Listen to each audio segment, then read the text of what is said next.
मेरे भाई बहन, आप लोगों को मेरा जय श्री कृष्ण, जय श्री राधे।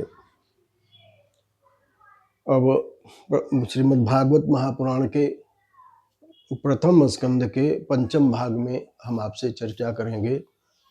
तो भगवान के अवतारों की चर्चा पिछले भाग में चल रही थी। तो स एवं प्रथमं देव कौमारं सर्गमास्थितः चचार दुश्चरं ब्रह्मा ब्रह्मचर्यमखंडितम्।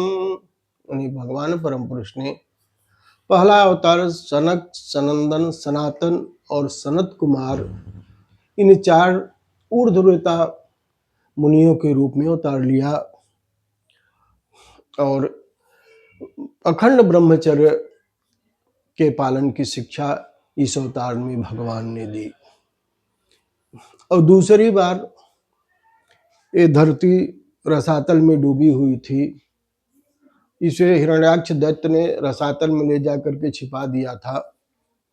और जब मनु और शत्रुपा का प्राकट्य हुआ, भगवान ब्रह्मा के बाएं भाग से शत्रुपा और दाहिने शरीर से मनु का प्राकट्य हुआ, तो इन लोगों ने कहा कि पिताजी, हम संतान तो पैदा करेंगे लेकिन प्रजा रहेगी कहाँ। तब ब्रह्मा जी को बड़ी चिंता हुई और ब्रह्मा जी ने भगवान का ध्यान किया। तो भगवान वराह रूप में प्रकट होकर के और पृथ्वी का उद्धार किया। इस कारण से भगवान ने ये दूसरा अवतार ग्रहण किया और पृथ्वी को ला करके जल के ऊपर अपने शक्ति से स्थापित किया। और जब भगवान पृथ्वी को निकाल रहे थे, उस समय हिरण्याक्ष दैत्य वहां आया और भगवान को पृथ्वी लाते देख करके कुछ कटाक्षपूर्ण बातें भी कहा। तो भगवान ने उसकी बातों पर ध्यान नहीं दिया और पृथ्वी को जल पर स्तंभित करने के बाद उस हिरण्याक्ष दैत्य का भी वध किया। तीसरे में अवतार में भगवान ने देवर्षि के नारद के रूप में अवतार लिया। इस अवतार में पांचरात्र का नारद जी ने उपदेश किया। और चौथे अवतार में भगवान ने नर नारायण के रूप में अवतार ग्रहण किया। और आज भी बद्रिकाश्रम में भगवान नर नारायण के रूप में, आज भी नर नारायण के रूप में तपस्या कर रहे हैं। और यह अवतार भगवान ने धर्म की पत्नी मूर्ति के गर्भ से लिया। पांचवा अवतार भगवान ने माता देवहूति और ऋषि कर्दम के यहाँ कपिल के रूप में आए। और सांख्य शास्त्र, जो तत्वों का विवेचन करने वाला शास्त्र है, वह समय के फेर से विलुप्त हो रहा था। तो भगवान कपिल देव ने उस सांख्य शास्त्र का आसुर नामक ब्राह्मण को उपदेश किया। छठे अवतार में माता अनुसुईया के द्वारा वर मांगने पर भगवान दत्तात्रेय के रूप में माता कौशल्या और अत्रि मुनि के यहाँ पधारे। और सातवें अवतार में रुचि प्रजापति और आकुति के यहाँ यज्ञ भगवान के रूप में आए। बोलिए यज्ञ नारायण भगवान की जय। और सातवें अवतार में महाराज नाभि और मेरु देवी के यहाँ परमहंसों का उपदेश करने लिए भगवान परमहंस की कैसी गति होती है, इसको परमहंसों की दिनचर्या कैसी होती, परमहंस की जीवन शैली कैसी होती है, इस रूप में भगवान ऋषभ देव का अवतार ग्रहण किया। और ऋषभ देव अवतार हमारे यहाँ सनातन धर्म में 8वें माने जाते हैं और यही जैन धर्म में एक प्रथम तीर्थंकर माने गए हैं। और 9वां अवतार भगवान ने ऋषियों की प्रार्थना सुन करके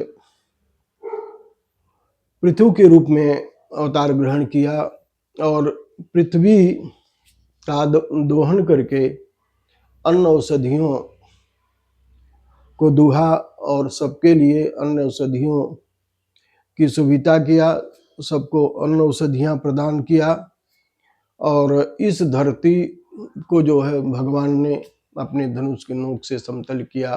धरती पहले उबड़ खाबड़ थी, तो इस अवतार में भगवान ने पृथ्वी दोहन करके लोगों का कल्याण किया।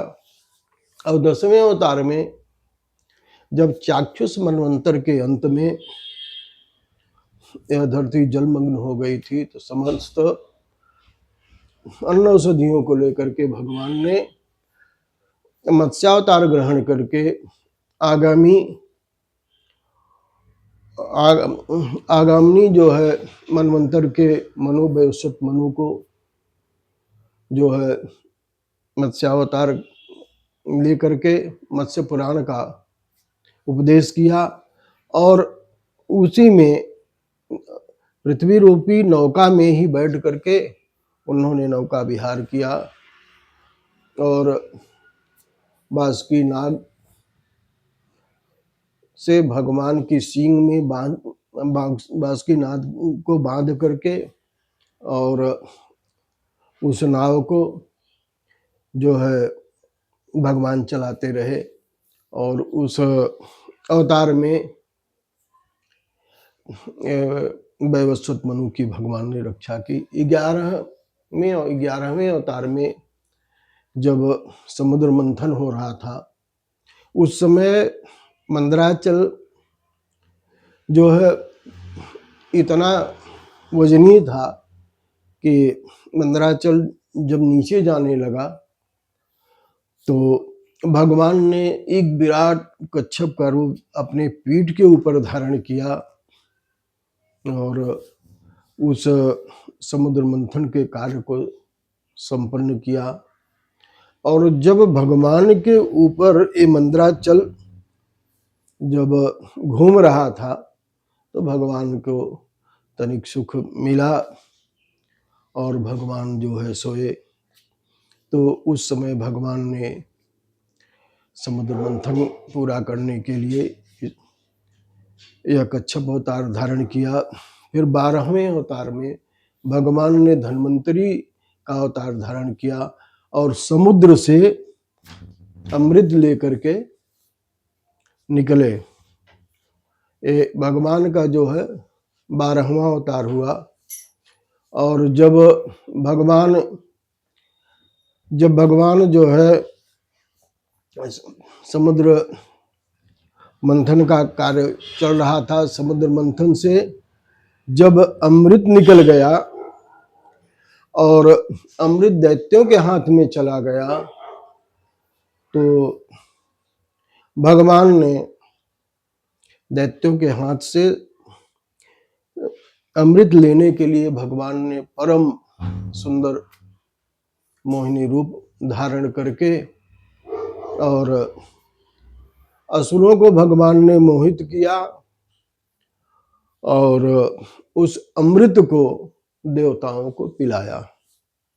ये भगवान का 13वां अवतार हुआ। और 14वें अवतार में भगवान प्रहलाद की पुकार करने पर जब प्रहलाद ने पुकारा, प्रहलाद की पुकार सुन करके भगवान ने जो है हिरण्यकश्यप दैत्य से, अर्थात जो प्रहलाद जी के पिता ही था, और उस जो है दैत्य से भगवान ने प्रहलाद जी की रक्षा की। यह भगवान का 14वां अवतार हुआ। शेष अगले अंक में। तब तक आपको पुनः जय श्री राधे, जय श्री कृष्णा। यदि आप लोगों ने चैनल को सब्सक्राइब लाइक नहीं किया है तो चैनल को सब्सक्राइब करें, लाइक करें और शेयर करें।